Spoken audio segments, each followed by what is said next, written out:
different lectures, right? I think that was pretty clear, right? Happy Valentine's Day, everybody. All right. Okay. Good to see you all. It looks like we have a few people missing. Those that are having issues with their cars. I know we got in. How many other people drove in today? You drove in. Oh my gosh. Did you come from the north, south, east, west? That direction. That direction. What was it like? Pretty bad. Pretty bad. Okay. It was a lake coming from the south, right? Anybody else drive in? Yeah? Which direction did you come from? Pardon? Oh gosh. And how was it there? Flooded. And the drive was probably icky and slow too, huh? Okay, all right. So all of us that drove, please be extra careful when you drive home because it's going to be dark, because it was already dark, and it's like middle of the day only. Okay, so, all right. How many people were able to get to watch the film, The Umulet? Raise your hands. Great, excellent. How many people didn't get to it completely yet? Okay, thank you for raising your hands. Good to know. This is helpful information for me, so I know how fast to go in our conversations and whatnot. So, all right. So those of you that haven't seen it, remember that your class discussion this week is tied to it. So make sure that you get to that. Any advice from those that have seen it?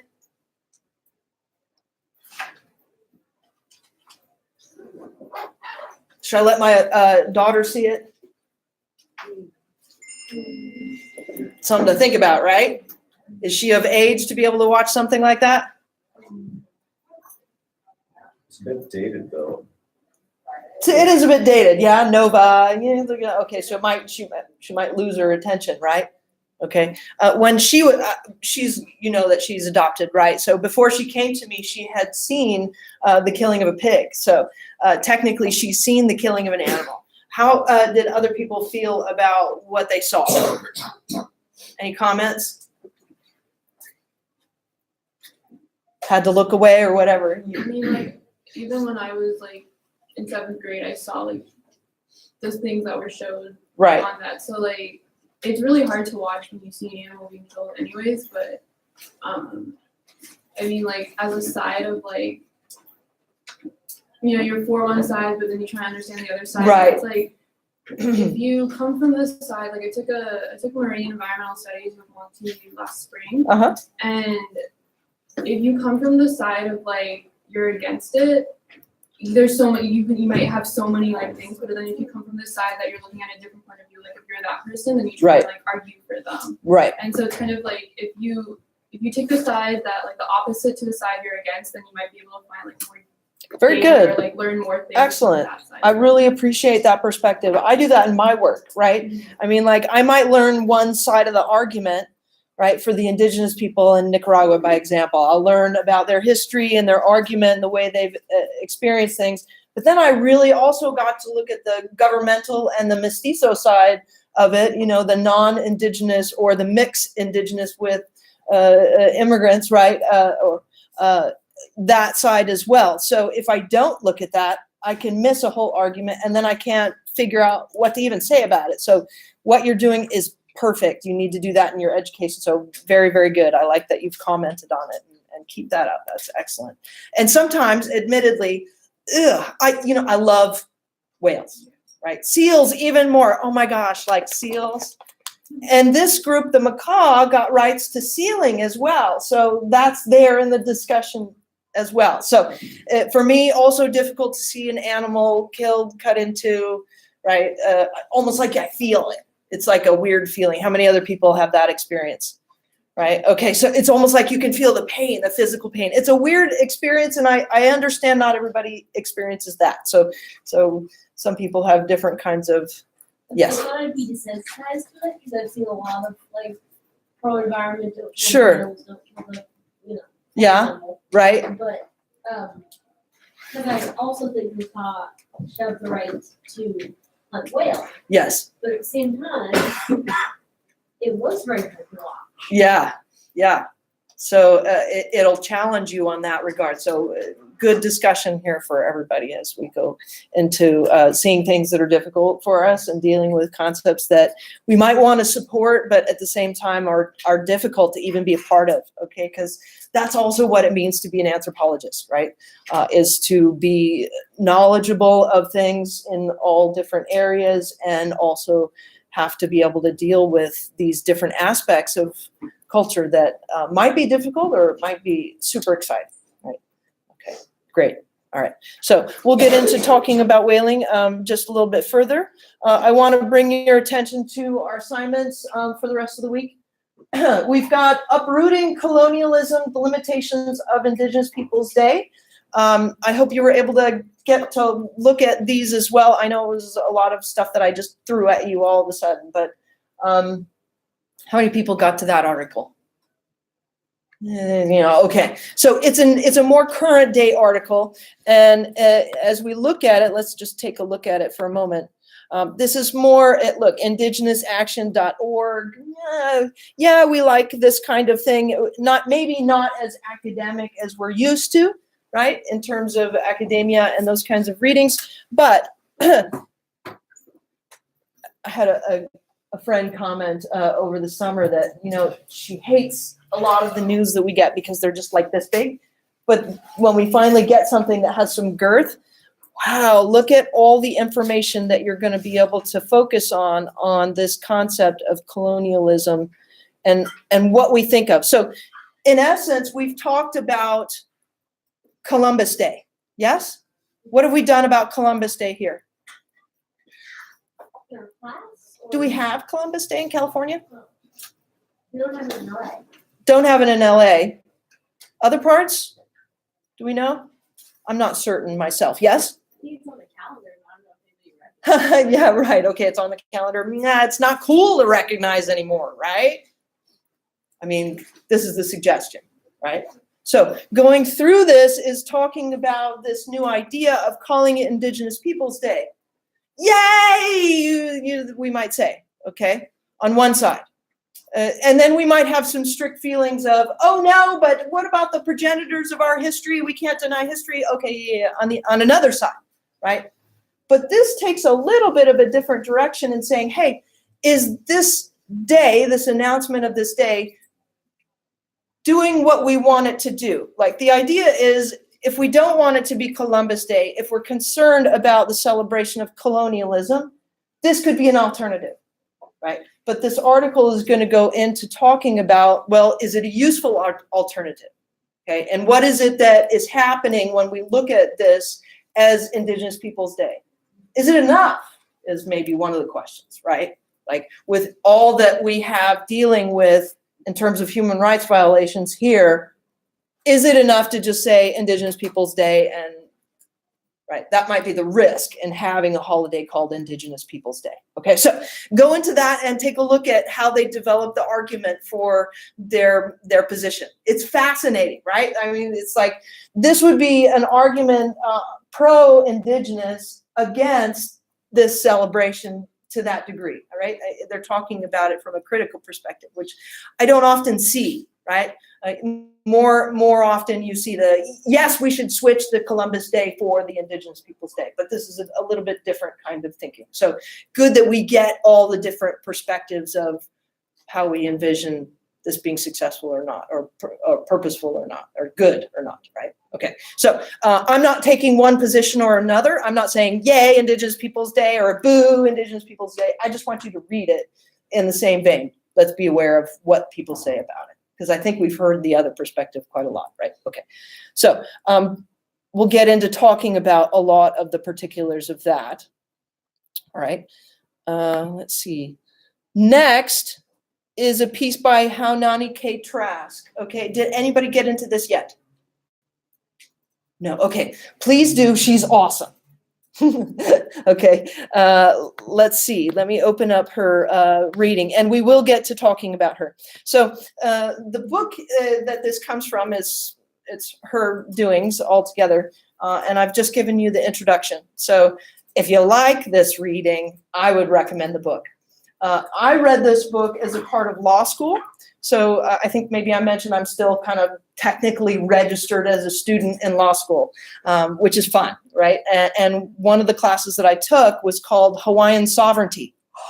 Like, can you imagine taking a class on indigenous native sovereignty? Wouldn't that be just awesome? It'd be pretty interesting. So, so we got to read from the experts and get taught by the experts in this movement of Hawaiian sovereignty. So it was really fascinating. So there are a couple of Trasks out there. So you'll notice there's Haunani K. Trask, and then there's also Mililani Trask.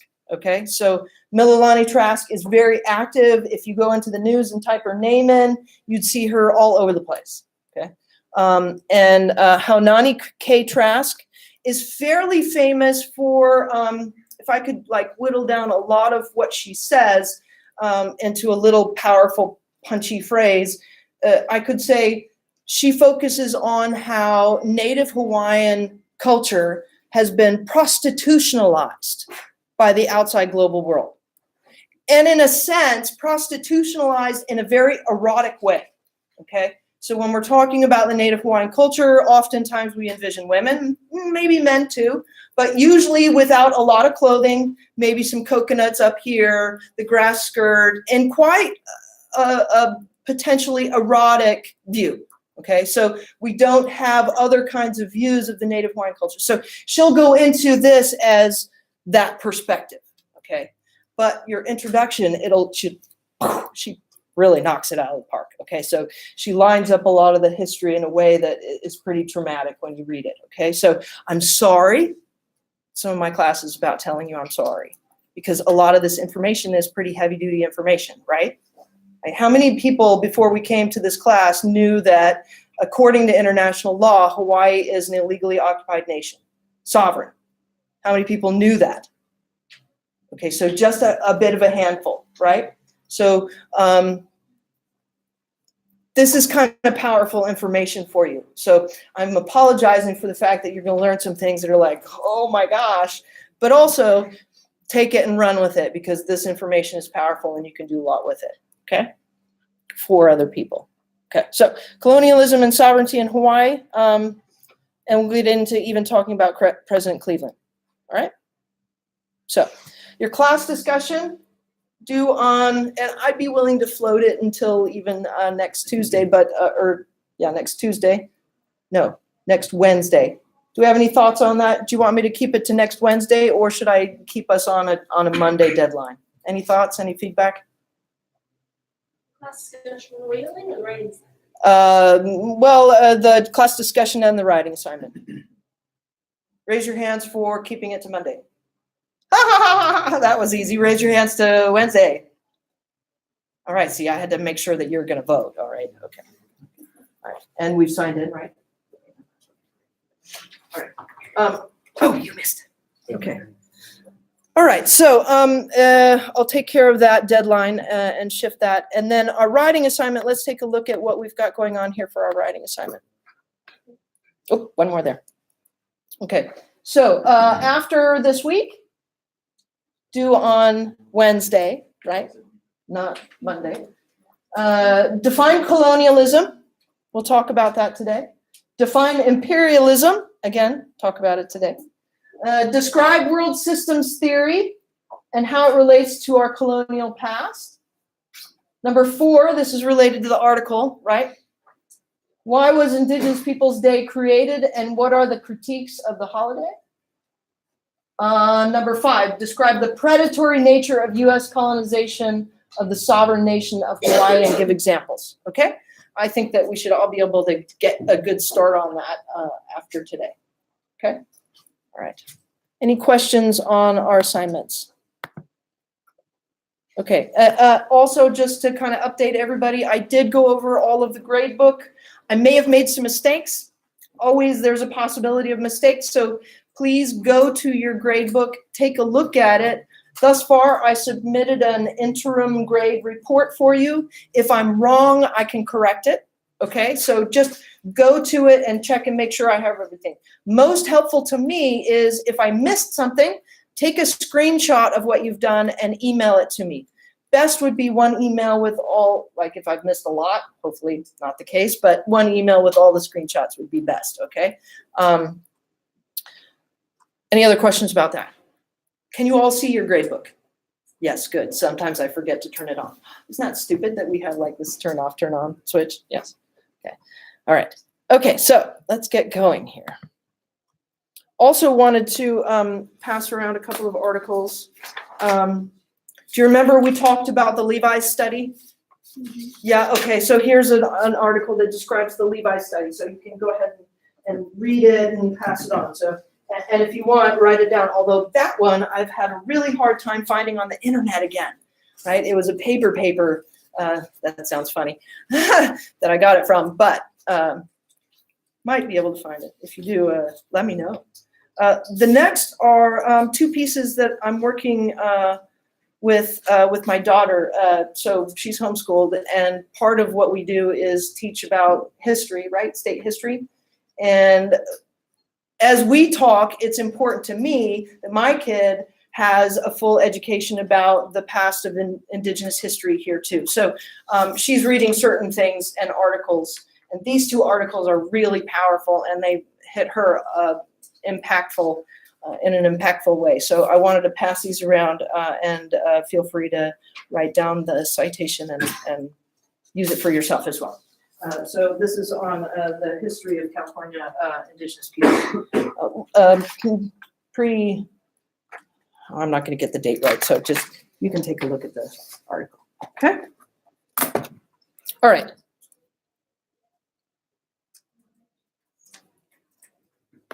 So first of all, getting into talking about colonialism, we want to talk about colonialism because of many different kinds of reasons, because it has a lot to do with our current structure of the world, right? And also because it has a lot to do with human rights. And then lastly, because it has a tremendous amount to do with Indigenous people, right? Indigenous people have been suffering quite a lot in relation to colonialism. In fact, we say that when we put together the UN DRIP, you remember what that means? What does the UN DRIP stand for? UN is the United Nations, right? So I'll get you started. What's the DRIP? Does anybody remember?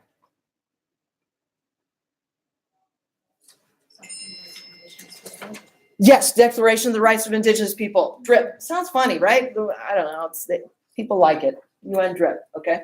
So along with the UN DRIP was the effort to deal with colonialism, right? So we made a lot of things within the UN DRIP specifically because of the experience of colonialism among Indigenous people, right? So I'm going to move there. So you'll notice that we need to start talking about colonialism in the classroom, especially as it relates to human rights, Indigenous people, and cultures.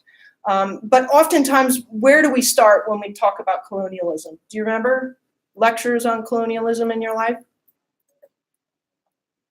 U.S. history. U.S. history, good, yes. The colonies, okay. Anything else?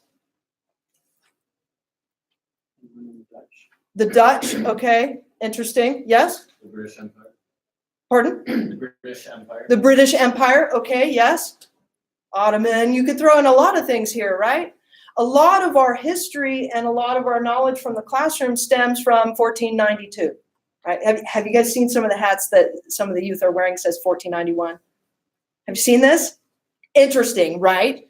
It's about Indigenous rights, right? Kind of interesting that you've got some young people around you. Maybe, I don't know if they're on campus, but they're wearing these hats that say 1491, okay?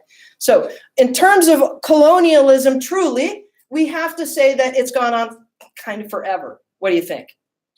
Any assessment on that? Right? We know that there's been waves of migration, waves of conquering, waves of battles, right? And the most famous ones we hear the most of, right? Okay, starting long time back, okay? So when we talk about colonialism, we can't just limit ourselves to the 1400s and to the present, okay?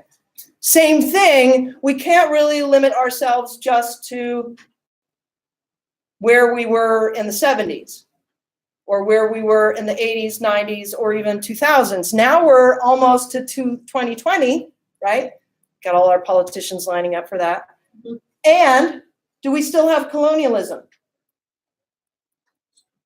Does it exist? Kind of, yeah, right? I mean, like we could find some cases around the world where there are colonies governing certain areas, right? And being claimed by nation states. Okay, so to say that colonialism is over is just not true. We know this is the case in Native Hawaii, but also lots of examples elsewhere, right? Okay. Now, in terms of colonialism as a definition, right? We remember from talking about it in relation to our history, the 1400s and the like, we had colonies that were established, right? And what did they do with their governance? What do we know about their governance? How were they governed? How were our colonies governed?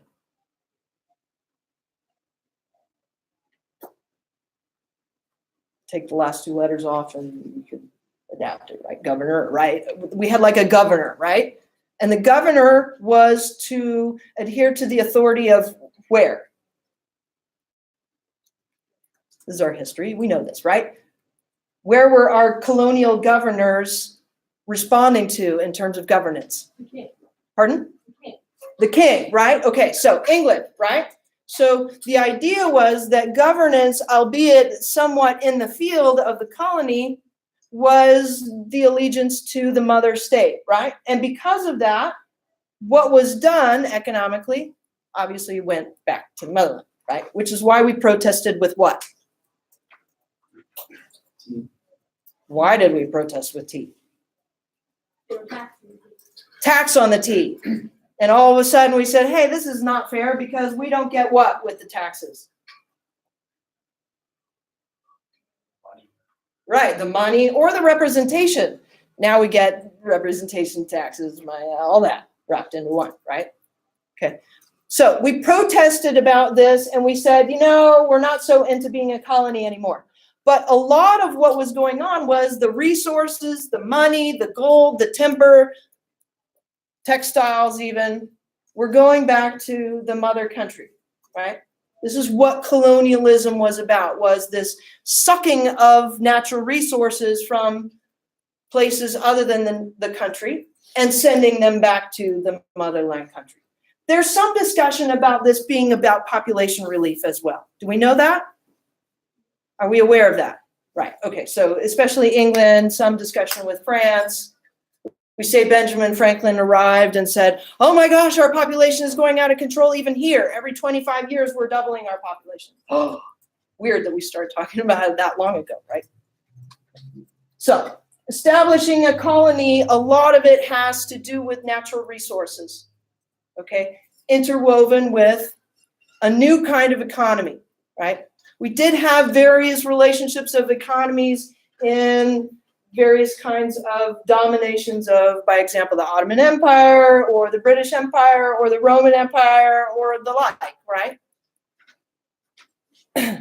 But in our terms, there was a lot that was focused on gold, timber, fish, and those kinds of resources. Okay.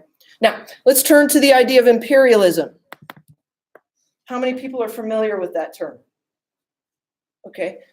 Specifically, what we're talking about is colonialism plus force, right? Force. Okay. Now, we say military, okay? Part of the definition is military. Let's pose a question. What are things that are like military in terms of forceful coercion? I use the air quotes there, sorry. Apologize. What other ways could be somewhat imperialistic? Yes? Like, Non-violent ways that are still coercive. Just a second. Oh, no, okay, yes? So like having intimidating forces present. Okay, having intimidating forces present. So one of the things that we did in Native Hawaii was we parked a battleship in the middle of Pearl Lagoon, and it was kind of threatening, right? Okay. So, but let's not think of military. Let's put the military aside. What's another area that you could consider in terms of imperialism? Yes. Explain. Like Like threatening to take away. Oh, like global or country blackmail. Yeah. Yeah, okay, so give me an example. Don't know. Okay, that's okay. Yes. Might be example blackmail, like an embargo. Embargo, that's a similar kind of a way, right? Embargo or boycotts, yes? Sanctions, okay.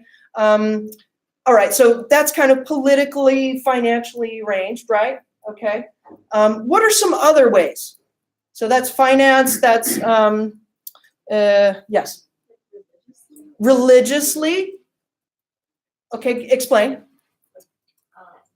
long time ago, when Spain was Spanish, Mexico, Mhm. they like forced all these people to Had to convert, right? Okay, so conversion through religion in a way of, right. Okay, so do we remember the comment that we had, I'm not sure if I made it in this class, but there was a comment that was made about the Native Hawaiian population and how it was lost. Did we hear that? Yes. Okay, that part of the population loss was, it was explained by missionaries as, well, it's clear that you don't believe in Christ, and so you're not saved, and those that do are fine, see? So that was something that was used as a kind of a coercion. Okay, anything else? So that's religion, politics, finances, anything else?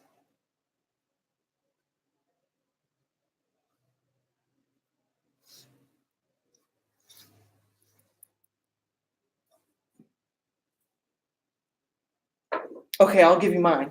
I had to wait, right? We're supposed to go through this uncomfortable period of waiting to make sure you participate. Yes, okay, good. I was gonna say, like, what about like police and like FBI and like some of those government?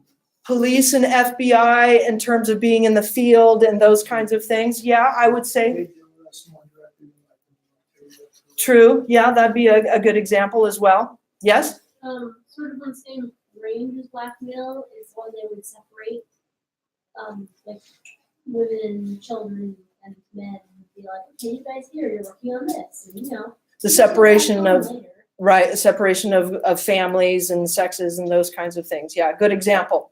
Okay. How about the environment? Yes. Yes, I know about that.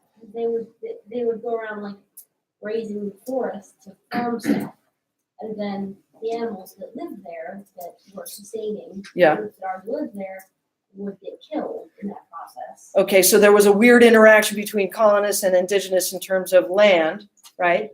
What about presently? Like, is there anything that you could say presently about environmental management, internationally, nationally, whatever, that would explain this idea of colonial or imperial coercion? Yes. Pardon? The deforestation of areas. Deforestation of certain areas? Yeah? Are you seeing anything in the news related to that right now? The palm oil, good example. Okay, anything else? Did we see the collapse of the dam in Brazil? Did you know about that? Really? Yeah, you found out about that? I watched the video and since the water. Oh, how many people were there? Do you know? I don't know. I just saw the video. That's all. Okay, it'd be good to find out how many people were affected. But there's been some news lately about these indigenous people that now like have no homes whatsoever. And they were already, you know, like hunter-gatherer kind of level of economics. So a lot. More than 100,000. More than 100,000? Ooh, that's really a lot. Wow. And has there been anything in the news about what they're going to do about it with Brazil? Yeah, a couple of things. Yeah. So people are trying to petition for the government to take a harder stance A against petition, that company. okay, got it. Anything else? Lawsuit would be my first thought, but maybe I'm wrong. There are those two, but that's the thing, like those lawsuits never work. So Uh, then the companies never have to pay up. Right, so then right, they right, don't right. change. Right, we'll talk about a case like that. Have you ever heard of a case like that in Ecuador? We have a case in Ecuador where there was an oil spill in the middle of the Amazon, or in the middle of the rainforest. Does that sound weird to anybody? Right. I mean, the first time I'd heard about oil and rainforest was like, no, those don't go together. But no, like they go together. And not only that, but the lawsuit was originally filed for $11 billion, largest environmental lawsuit in the world. Now I think it's down to 9. It might even be argued as to less. $1 billion, right? I just found out that one of the bargaining tools that the oil company is trying to make is to propose only paying $1 million. And this is 40,000 people that are involved as plaintiffs or defendants that are affected. So interesting. Okay, so we've got a lot of things environmentally that we could say are colonial. So let's take a look at this for just a moment before we go even further. How many people are aware of the United Nations? Okay, how many people are aware of the Intergovernmental Panel for Climate Change? Okay, how many people are aware of a program that's called REDD, R-E-D-D? Oh, no. And my pens are gone. Is there a pen over there? Okay, all right, well, you're gonna just have to take note. Okay, it's called the Reduction of Environmental Devastation and Deforestation. And there's usually a plus on the end of the D. So R-E-D-D. Pardon? Mind repeating that again? Yeah, the reduction of environmental devastation and deforestation. So another thing that we say is that there's about 300 million or 370 million indigenous people out there. And I'm saying that's a low number, okay? Really low number, okay? 370 million indigenous people in the world. We say it's the second largest minority ever. Who's the first? And this is a weird category. Who's the first? Minority category. Above indigenous people. Like the largest group of minorities above indigenous people. And that is a pretty broad category. See if we're going to be stumped in this class. It's kind of a thinker. You got to think about it for a minute and go, Anybody got any ideas? I'll give you a hint. There's some in this room. Why? No, good try. Females.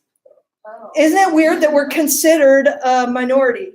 We're considered the largest group of minority in the world. Yeah. Second largest group would be indigenous people at 370 million, which again is pretty low. So in terms of looking at the indigenous people, one of the things that we find as environmentalists, remember I'm kind of on the environment side, right? Environmentalists, we look at environmental hotspots. What is that? Does anybody know what that is? What's an environmental hotspot? Places with large biological diversity. Good, biodiversity, huge.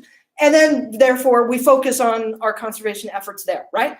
Amazon being one, oceans maybe another, right? We can come up with some examples, right? All right. Now, one of the things that we've been observing over time as anthropologists and as environmentalists is that we can take these maps of the hotspots, and it's kind of interesting, but also the maps of indigenous homelands, and they line up in a lot of places, okay? Going to say that some of our front line of environmentalism are the indigenous peoples themselves, okay? Makes sense, right? We'll get into this conversation when we talk more about environmental knowledge, and we'll get there, okay? But for our purposes, that means then, who's the target of conservation efforts often?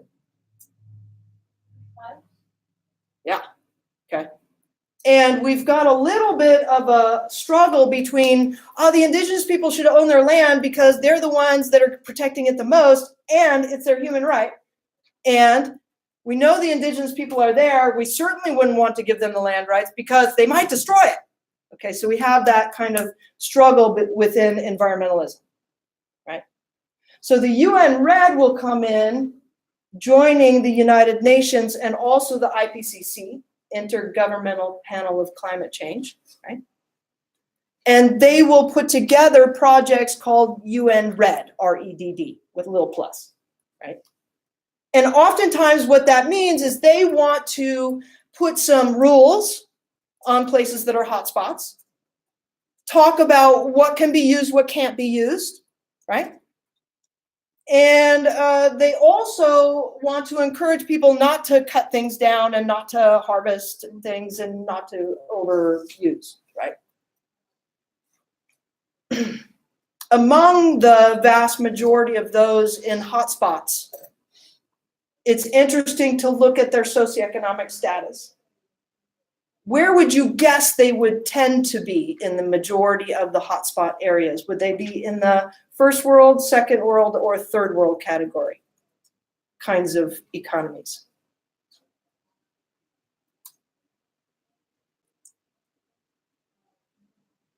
Maybe third world, because they're exporting.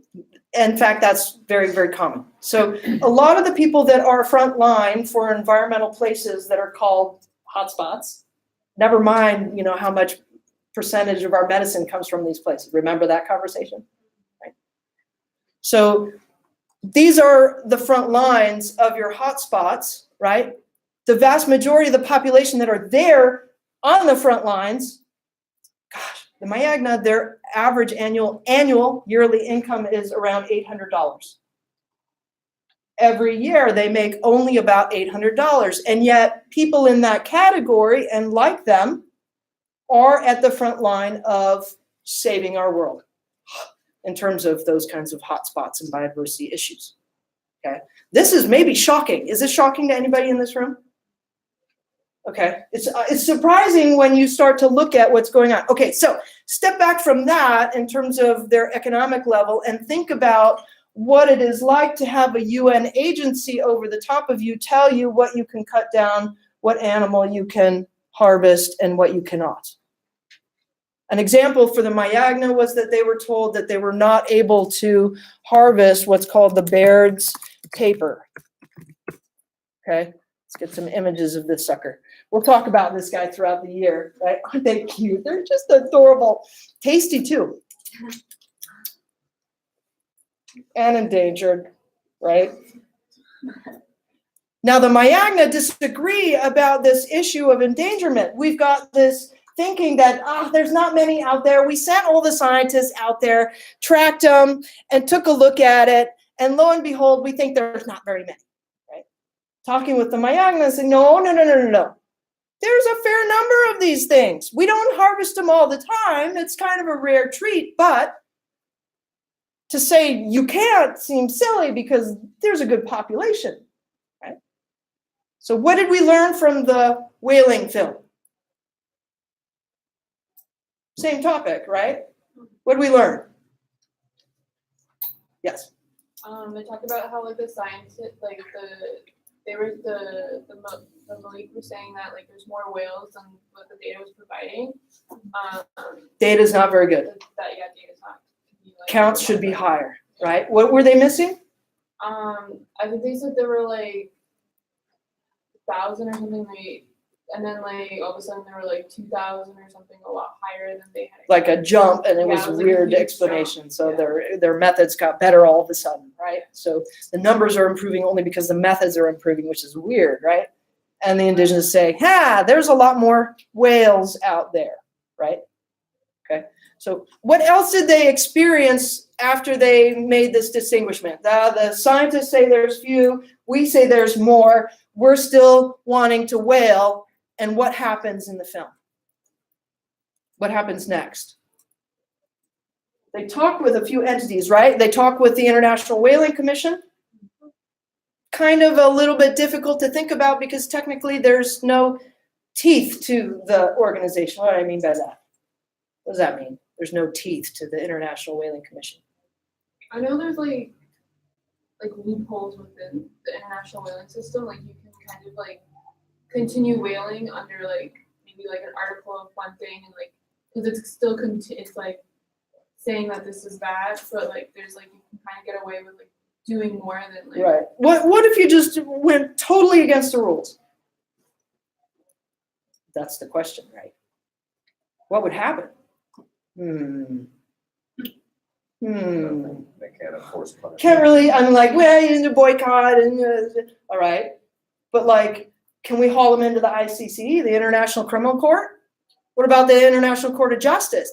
Not really, either that, right? So we say it doesn't have teeth because it can't really do a lot. But yeah, they could maybe say boycotts and don't allow this and do some kind of organized discussion about it. So, but in essence, we have some problems here that we can deal with, right? So the indigenous people end up somehow talking to people in Washington, D.C., right? Now, International Whaling Commission had something to say about how many whales they were harvesting. Washington, D.C. has something to say about it.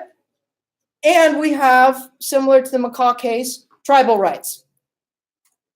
So it's interesting that we're going to Washington, D.C. to talk about this. Because technically, tribal rights, treaty rights, should trump. Oh, sorry for that.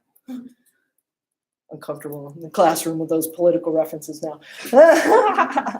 No, seriously, like treaty rights should be on top, and that sovereign right should go over, right, any kind of U.S. law, right? Okay, because we discovered that they're not as endangered as we think. So now, when we're in Washington, D.C., and we have the indigenous people talking with various legislators about this, what are the questions that they're asked? They're asked some questions. They sit down with lawmakers, and the lawmakers ask them some questions. You remember this? Yes. Did they ask them, like, how many they killed or something? How many they killed? That was one of the questions, yes. They asked some, like, non-whaling questions, too. That's what I'm getting at. What did they ask? It was non-whaling questions, yes. Like if they're using, if they have cars. Cars. They have like electricity. Electricity, They have a TV, like refrigerator, right? automobiles. So, what's up with that? What was that all about? Yes. I think they were trying to make it seem like they weren't actually following their culture anymore. Is the suggestion that if they're not acting traditionally, they can't have treaty rights? Yes. It seemed more to me that it was that since they had those things, they could just go get a job and make money. Don't need to do the whaling because it's you have other places that you can get money. Yes. It felt a little like racist in my opinion. That Racist. Asking these like indigenous peoples that if they have like Yeah. technology, like Yeah. Do you live in an igloo? Right? You remember that question, right? Okay. That made me just like, I wanted to throw something at the TV when I saw that, right? So this discussion is throughout a lot of what we have with indigenous people in terms of the use of land. Okay. So it's okay if you're traditional for you to do those kinds of traditional things, but if you've got access to modern stuff, then come on, like get with the business here, right? Okay. Do we remember Lewis Henry Morgan? Kind of sounds familiar, doesn't it? Yeah. This idea of you need to look like this if you're going to go to modernity, not like that, right? Okay, so told you I would bring it up, and here it is again, right? Okay.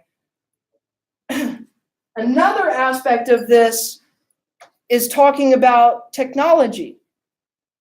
Same thing with the modernity question. Do you have a TV? Do you have a car? What about a harpoon gun?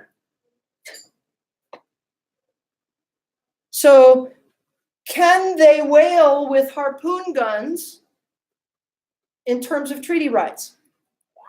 And the answer is yes. And the critique has been, well, that's not fair. They're supposed to be traditional treaty rights. If they're using a harpoon gun, that's like modern equipment, right? What's up with that? That's not traditional. So your question then is, all right, let's say that they have these traditional rights. Should we tell them that they can't use specific kinds of technology because it's too modern for what they're doing, right? That's where we're led, okay? We have the same question being talked about in terms of the Sama, or what some people call the Laplanders, who are pastoralists and have herds of reindeer, or caribou, as it were, right? And the comment is that, wow, you know, I see them out there with their snowmobile. That's not traditional, right? And think about this. There's even some that have helicopters that go over above and help with the herding. That's not traditional at all, darn it. I mean, that's expensive even. So should we say that the Sama shouldn't be able to herd their reindeer with helicopters and snowmobiles because it's modern and we don't do that? That's the question, right? And so we've had some discussion about this. Some people say, no, they shouldn't use modern stuff. And other people say, no, they shouldn't be restricted, right? Those that say they shouldn't be restricted talk about cultures evolving, right? Cultures evolving and the term self-determination. Remember I mentioned that term before? Right, okay, so that would be that direction. The other direction would be, hey man, it's special rights and nobody else has those special rights, right? Okay. So you'll see that that's a push-pull kind of issue that comes out when we talk about these things, right? Hence the discussion of, do you live in an igloo, right? That just, okay, cool. All right. Okay, so we want to keep to talking about the terms. So definitely an aspect of colonialism in that case study with whaling, right? We'll continue on talking about case studies with Hawaii. Okay, we'll kind of merge into that direction. But before we get there, I want to mention that who said that we couldn't coerce somebody into paying Indigenous people or paying for, who said that? I can't remember. Was it you? Did you say that? Somebody just said that, made that comment about, forcing like the not having teeth with the IWC. Who said that? It'd be difficult to take them to court, right? We made that comment, yes? You know what I'm talking about, yes? Okay. So world systems theory. Just want to put that in your mind while we enter this conversation. World systems theory. What is it? We have this idea that there are first world countries, second world countries, third world countries. If you do the research, they say, I was born back in the age of the Cold War. Not really. Okay. So let's take a look at how we got to the first world, second world, third world in terms of our history. Okay. And part of that incorporates looking at colonialism. Okay. So now let's take a look at who is in the first world. What countries are in the first world? Okay, I did some definitions here for you so you can see how we define them. And this is defined through economics, through the Economist, through the US government, also through the UN and the World Bank. Okay, so we have an indicator of wealth, the GDP, the GNP, life expectancy, how we're doing with education, does everybody feel secure in where they are, all those kinds of things, right? And we have some indexes that we've developed to measure this. Now, those that are in countries of prosperity are considered first world, right? We call it developed, the developed world, right? Second world is the developing world, right? Where we have states, but they're kind of maybe straddling this poverty, prosperity kind of thing. Okay, we've got some examples of that being Mexico, Costa Rica. In terms of Latin America, I'm sure we could come up with a lot in Asia as well as all over the world. Okay. Yeah. Incidentally, it's interesting to note that Costa Rica oftentimes says that the reason they are where they are in economics is from not spending money on what? Does anybody know? Yes. Military. Yay! You know. Okay, excellent. Not spending money on the military. Wow, that's mind-blowing. Okay.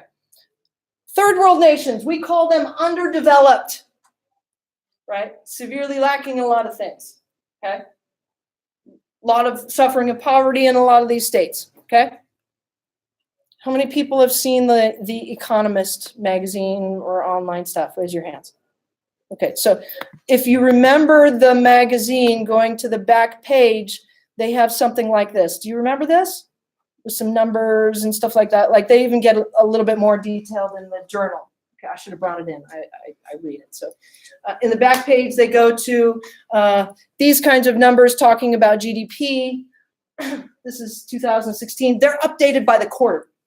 So it's like, I think they're about to give the first quarter results soon here from 2019. So you get the back of it and you can see exactly where we are, okay? Not only that, you can see how our economy is doing. Is it increasing? Is it decreasing? Is it stable? Is what's going on, right? So we can get a lot of information out of those sources about first, second, third world nations. Now, one of the reasons why I want to bring up world systems theory is the following. What do we do with, yes? I was gonna say, do you think that the first world nations should help or should like have their input on like the third world nations? Aha, that's a really charged question, right? We are helping in foreign assistance, and I think that when we leave, we create tremendous problems for places that are in poverty. So that's helpful, but I think a lot of our traditional development, you would call it, has been colonial. It's in development too, right? Colonial. In that we have a lot of consultants that get hired to come down south and tell people what to do, right? And part of that is our assumption that people who are in poverty are stupid. Boy, that's a shocking comment, isn't it? But we assume that, don't we? We say, well, they're there because they don't know any better, which is why we need to hire the consultants, send them down south to go to these countries to help them figure it out because they don't know, right? But, bless you, but oftentimes that's a real colonial perspective, right? So let's talk about what we have done, right? We've created a few structures in the world to deal with those in poverty, even in the second world, but we tend to focus in the third world, right? And we have the United Nations, right? Each country has an aid agency. What is ours called? It's kind of simple, actually. USAID, Agency for International Development, right? Okay, so every country has an aid agency, right? And we have the United Nations. What else do we have that helps out this kind of stuff? Yes? The State Department. State Department, okay, yes. And a lot of their work is either through the embassy, the consulate, or USAID, which is under, I think, the consulate. How are we doing on time? We're doing time, okay. What else? What other entities out there do you hear about helping with funding people, projects, those in poverty? Like the Red Cross. Okay, Red Cross, that'd be like an NGO. So we could just put all those NGOs, non-governmental charitable organizations in one thing. What else? How about a bank? Do you have any banks out there? The World Bank. Yay! The World Bank, the Inter-American Development Bank, the African Development Bank.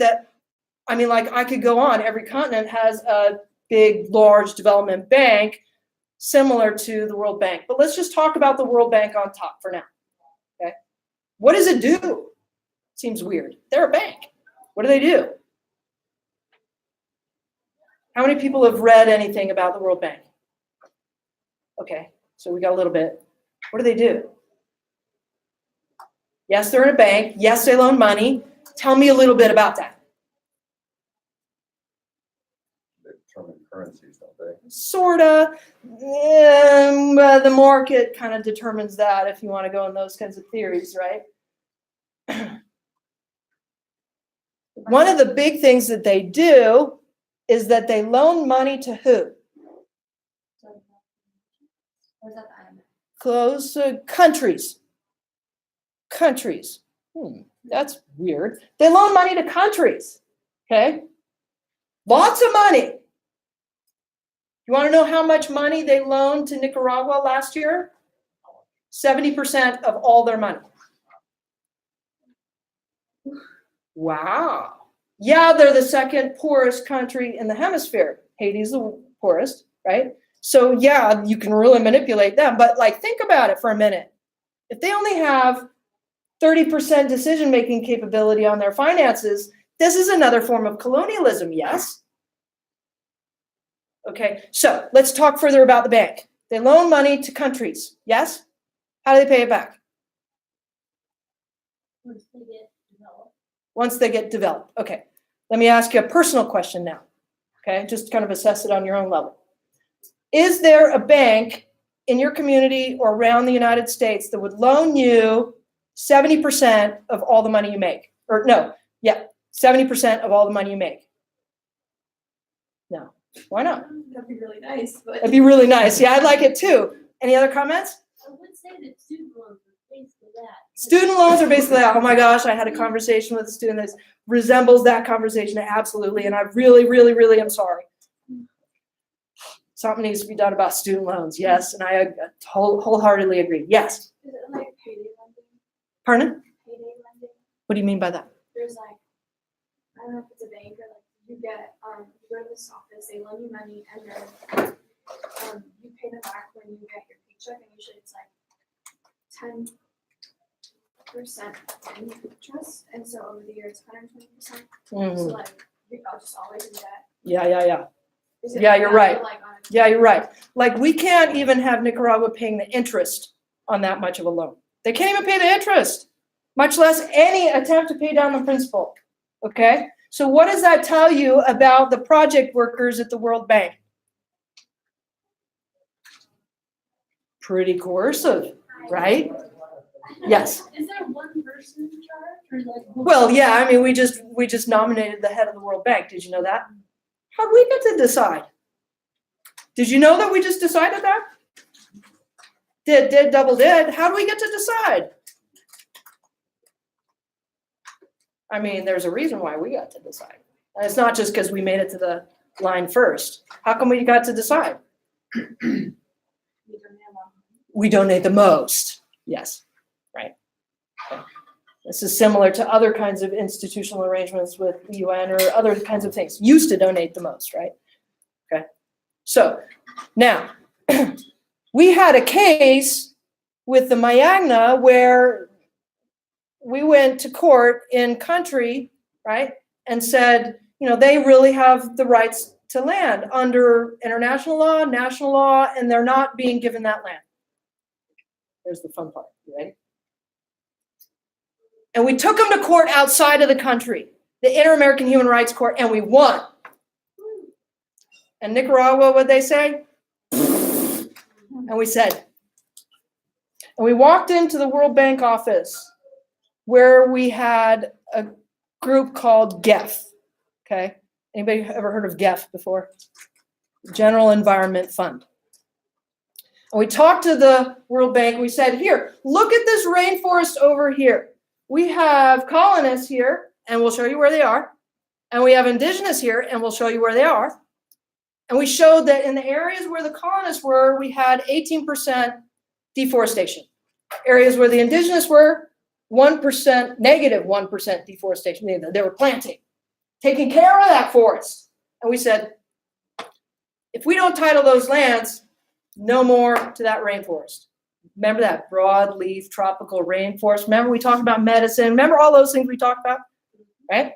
And the World Bank said, wow, that's really concerning. Guess what they did? Nicaragua, if you don't title these lands, if you don't write a law that defines who indigenous people are, and a way that transfers land to them, we are going to walk with all of our money. And so what did Nicaragua do? Okay. That's what they did. Okay. And we all had to put in the extra effort. We wrote the laws, we got it passed, and we titled the lands, and they all have title.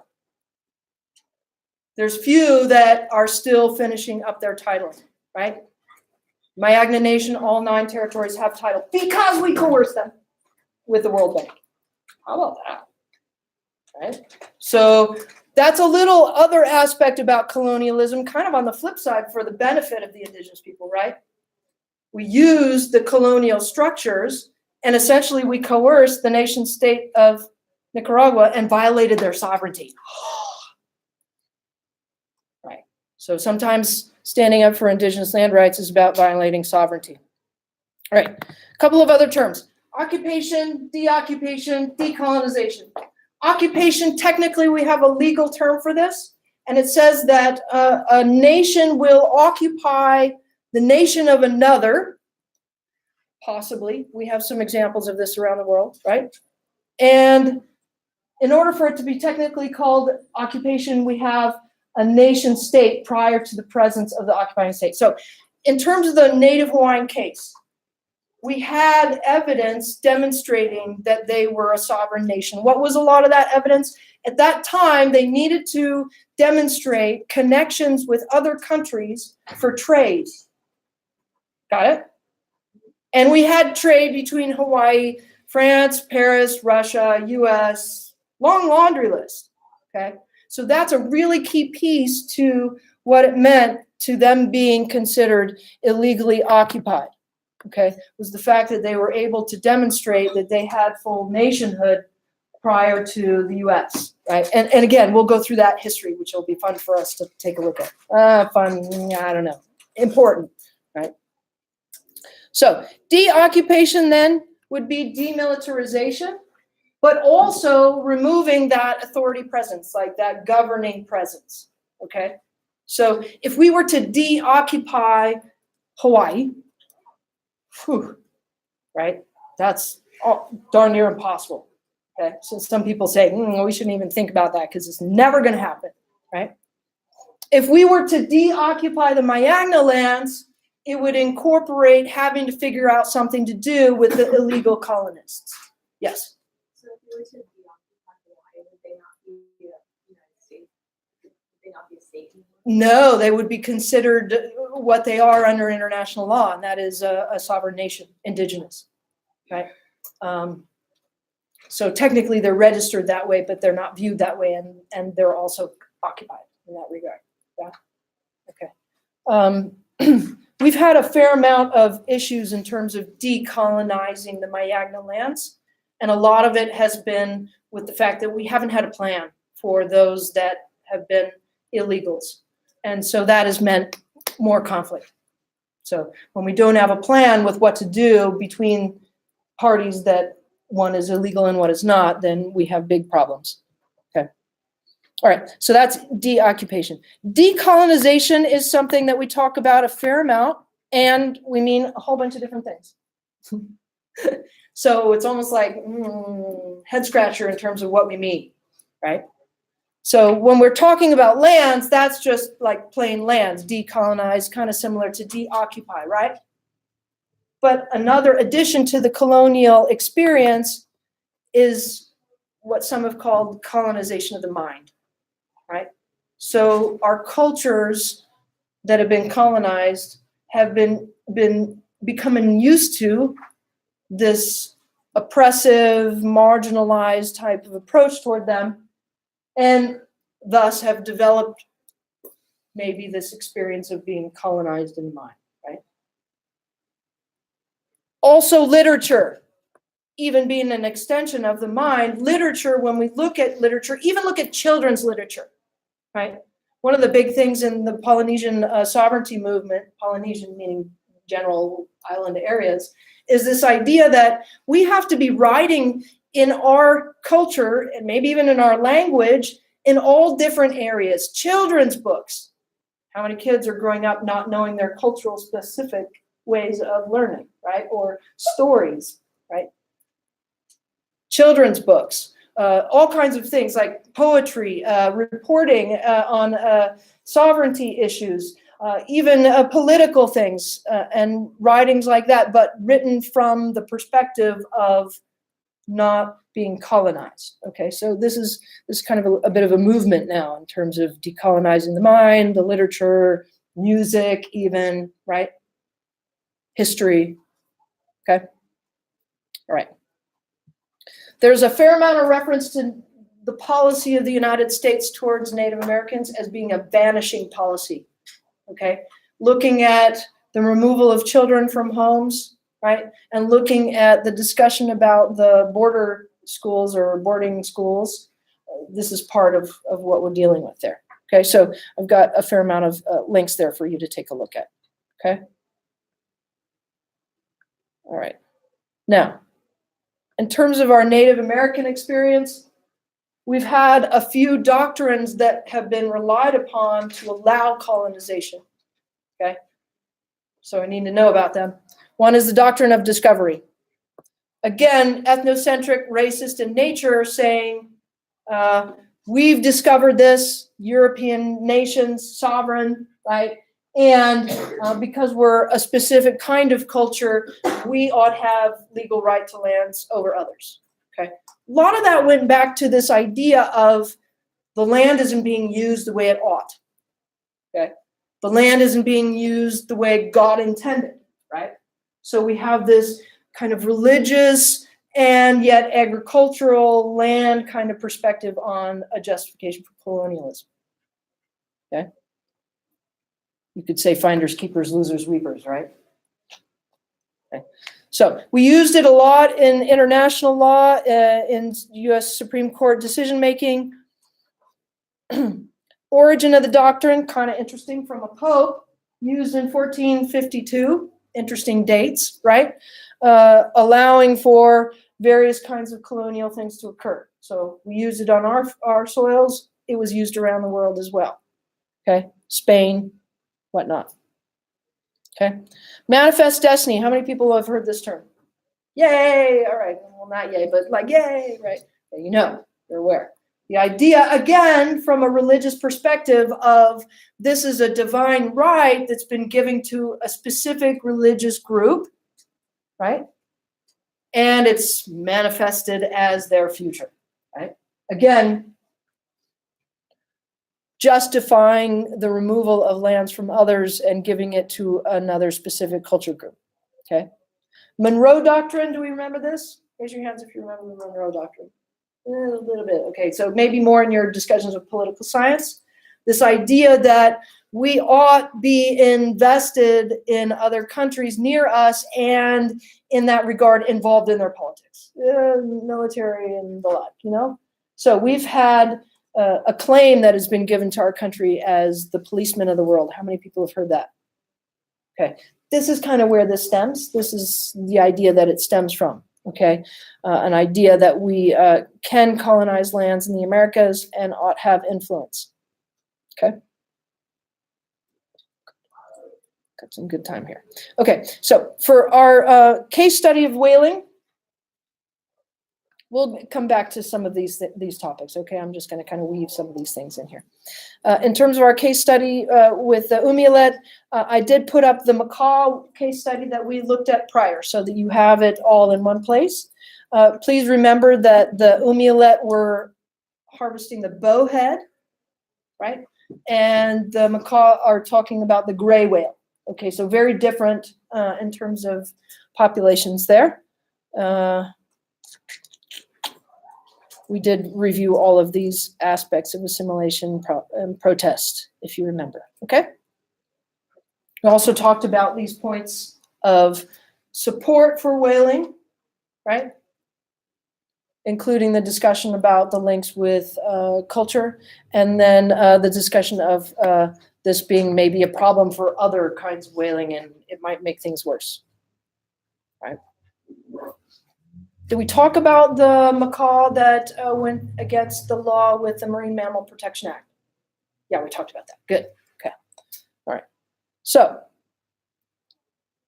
I think we did a good piece there. The last piece that you might incorporate, if you had a test question on this or something the like, can be found at macaw.com and in relation to their rules. Okay. Sometimes they have the rules posted, sometimes not, so I put them right there for you as well, okay?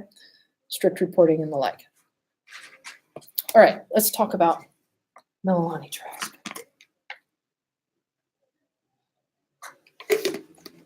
So, Mililani Trask says that, you know, really the United States, the Americans, that's kind of a weird, problematic word in and of itself, have a predatory view of Native Hawaii toward land, specifically. This idea that they want to capture ownership of it, capture this area as a state, militarily as well. A lot of this is part of this.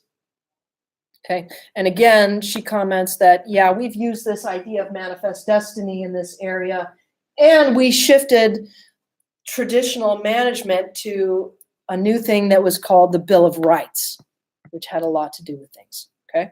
So let's kind of jump forward into that history, okay? let's see, 48. I'm going to go into the timeline here first. Okay, so look at, I'll make it big. 1839.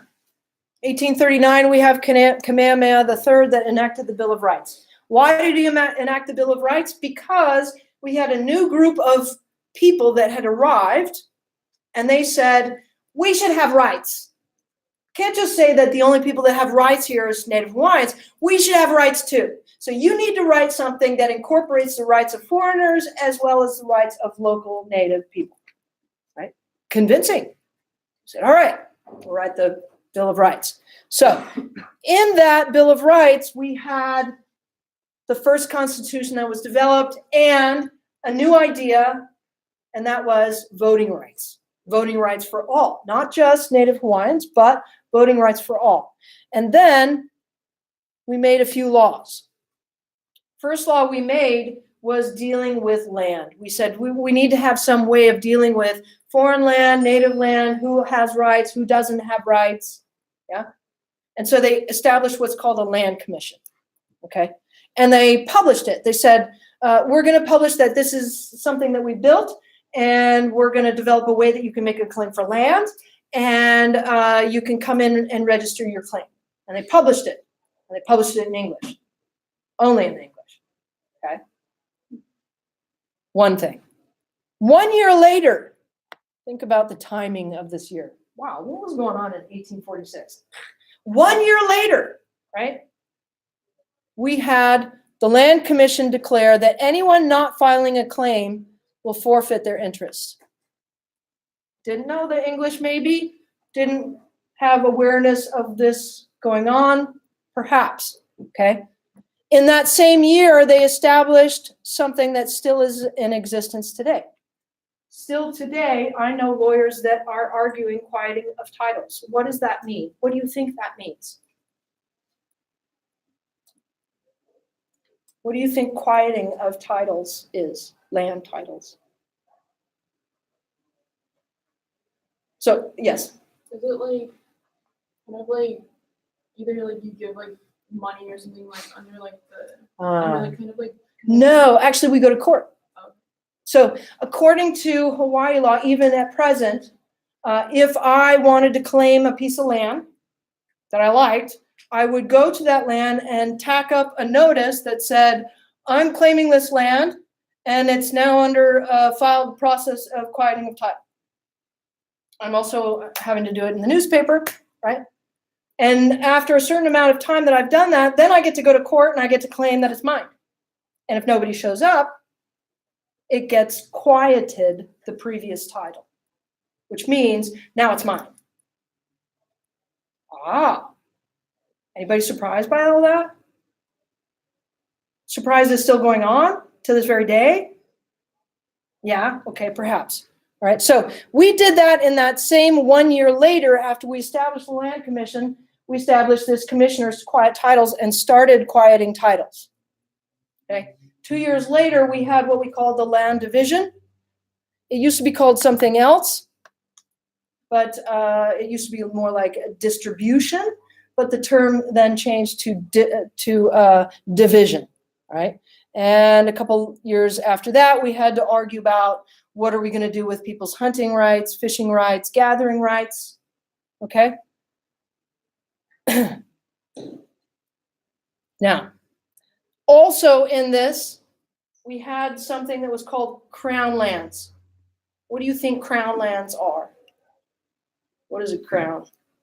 What does it signify? Royal. Pardon? Royal. Royalty, right. So we had a different kind of structure which incorporated what we would call an elite.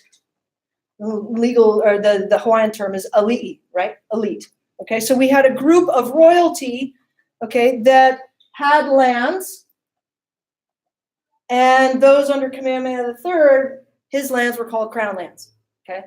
Those that were under, they had different kinds of structures of land title, okay? But crown lands, we said, were what Kamehameha III had, which was a lot, 27% of all the lands he had, one person, right? And we called it crown lands, and then we made it inalienable, which means can't alienate it off and sell it, Okay? Can't sell, ever. Okay? Now, those are all interesting, important pieces. Piece I wanted you to look at is what happened with this. Kamehameha III, oh, I'm sorry, 24%, not 27. Got my numbers off. 84,000 acres went to Crown lands. Okay.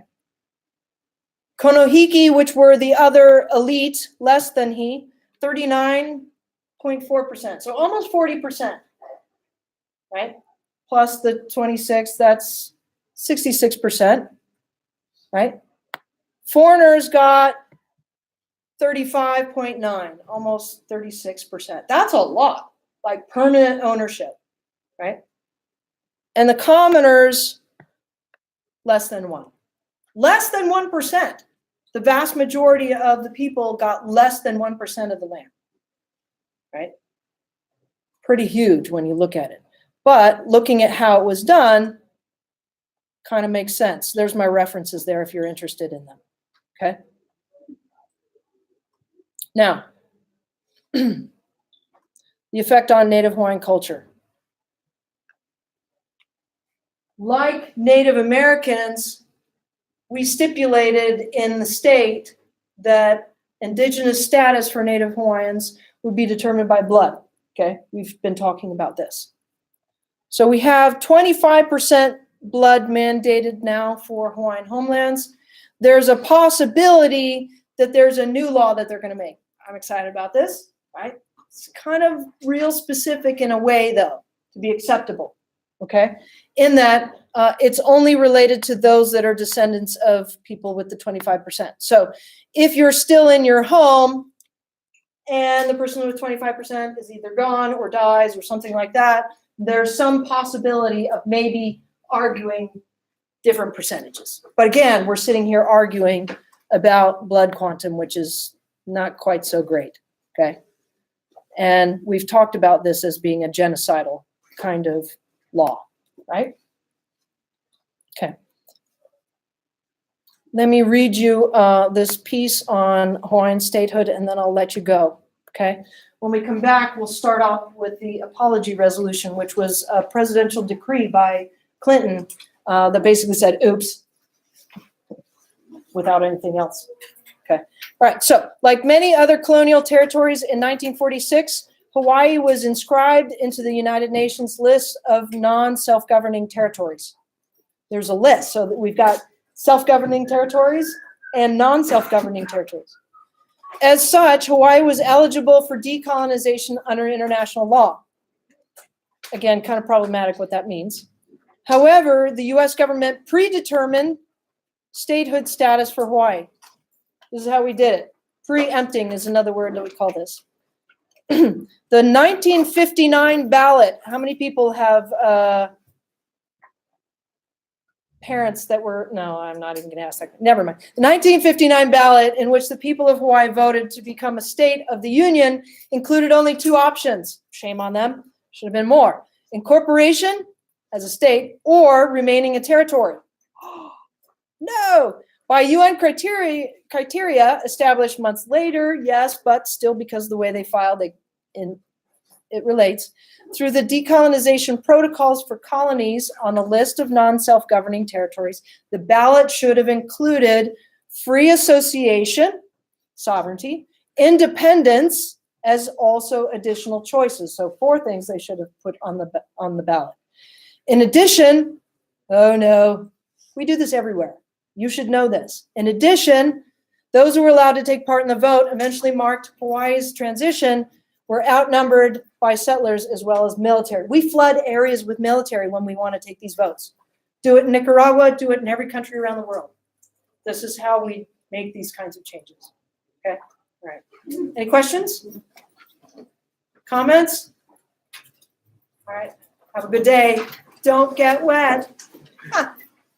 Kidding, right? Be careful, drive careful.